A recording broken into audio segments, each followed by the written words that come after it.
प्रदेश कांग्रेस के पूर्व media coordinator Sandeep संख्यान ने कहा कि देश में बेरोजगारी और महंगाई जैसे असली मुद्दों से ध्यान भटकाया जा रहा है, जबकि करोड़ों युवा, महिलाएं और प्रौढ़ असुरक्षित और निम्न गुणवत्ता वाली नौकरियों में काम करने को मजबूर हैं। उन्होंने बताया कि 2014 के बाद से बेरोजगारों की संख्या लगातार बढ़ी है और सरकारी आंकड़े तथा जमीनी हकीकत में बड़ा अंतर है। संख्यान ने कहा कि कौशल की कमी, लैंगिक असमानता, अनौपचारिक रोजगार, विनिर्माण क्षेत्र की सुस्ती और तकनीकी बदलावों से रोजगार के अवसर घट रहे हैं। शहरी महिलाओं में बेरोजगारी की स्थिति और भी खराब है। उन्होंने चेताया कि एआई और स्वचालन से आगे चलकर लाखों नौकरियां खतरे में पड़ सकती हैं। उन्होंने कहा कि सरकार असल आर्थिक और सामाजिक चुनौतियों की बजाय बेमानी मुद्दों पर बहस कर जनता का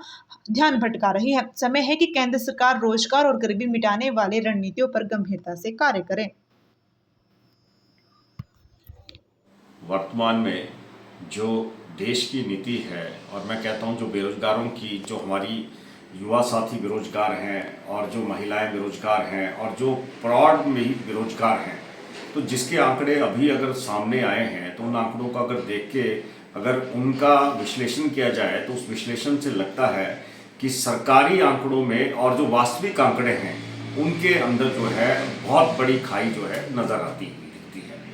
आज देश के अंदर 39.47 करोड़ जो लोग हैं जो असंगठित क्षेत्र से जुड़े हुए हैं और जो घर में बैठे हैं, पढ़े लिखे हैं, बीटेक हैं, एमबीए हैं और बहुत सी डिग्रियां, आईटीआई हैं, डिप्लोमा होल्डर हैं और उन्होंने ह्यूमैनिटीज़ में बहुत से कोर्सेज किए हैं। तो जो आंकड़े आए हैं बेरोजगारी के, मैं कहता हूँ ये बड़े चिंताजनक विषय है और केंद्र की सरकार 2014 के बाद से लेके आज तक ये आंकड़ों की खाई जो है वो हमेशा बढ़ती ही जा रही है। और मैं आपसे ये भी कहना चाहता हूँ कि इन आंकड़ों का विश्लेषण अगर करें, जो सरकार की नीतियां बेरोजगारी की परिभाषा कहती हैं और जो वास्तविक बेरोजगारी इस देश के अंदर पनप रही है, उसकी तरफ किसी का ध्यान नहीं है। ना बेरोजगारी की तरफ ध्यान है, ना महंगाई की तरफ ध्यान है। मैं आपको ये बताना चाहता हूं कि जिस तरह से जो हमारे जो वास्तविक मुद्दे हैं वो हटते जा रहे हैं, वो गौण होते जा रहे हैं, लेकिन जो अलग से मुद्दे हैं जिनका कोई इस देश के अंदर उनकी आर्थिक नीतियों से और उनका बेरोजगारी से, महंगाई से जिनका कोई लेना देना नहीं है,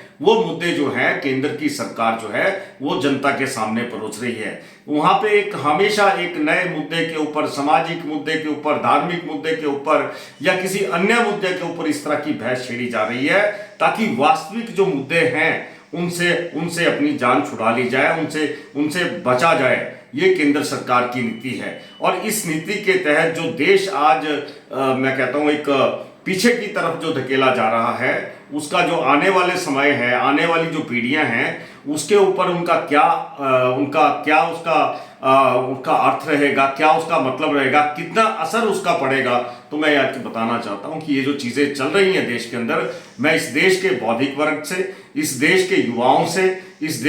देश के बेरोजगारों के, महिला मातृशक्ति से भी अनुरोध करूंगा कि इन आंकड़ों के ऊपर गौर करिए। जो चिंतन मंथन करने की आवश्यकता है वो बेरोजगारी, अगर हम विकासशील देश से अपने विकासात्मक या डेवलप्ड कंट्री की तरफ जाना चाहते हैं तो उन मुद्दों की तरफ जाने की आवश्यकता है। महंगाई क्यों बढ़ रही है, हमारा पर कैपिटा इनकम कितना है, हमारी जनसंख्या वृद्धि कितनी है, और जो और मुद्दे जो चल रहे हैं उन मुद्दों की तरफ ध्यान आकर्षित ना करें। उन मुद्दों के ऊपर बहस करने का कोई औचित्य नहीं है जब तक आपका देश जो है गरीबी से, बेरोजगारी से नहीं लड़ सकता, तब तक आपका देश कभी भी जो कहते हैं डेवलप्ड कंट्री की तरफ नहीं बढ़ सकता। तो केंद्र सरकार सिर्फ वोट की राजनीति करके जो है मुद्दों से ध्यान भटका रही है हिंदुस्तान की जनता का, हिमाचल प्रदेश की जनता का, लेकिन जो वास्तविकता है वो कुछ और है और आने वाले समय में वो जो चीजें सामने आएंगी तो मैं कहता हूं जो पिक्चर है वो ज्यादा भयावह होगी। धन्यवाद।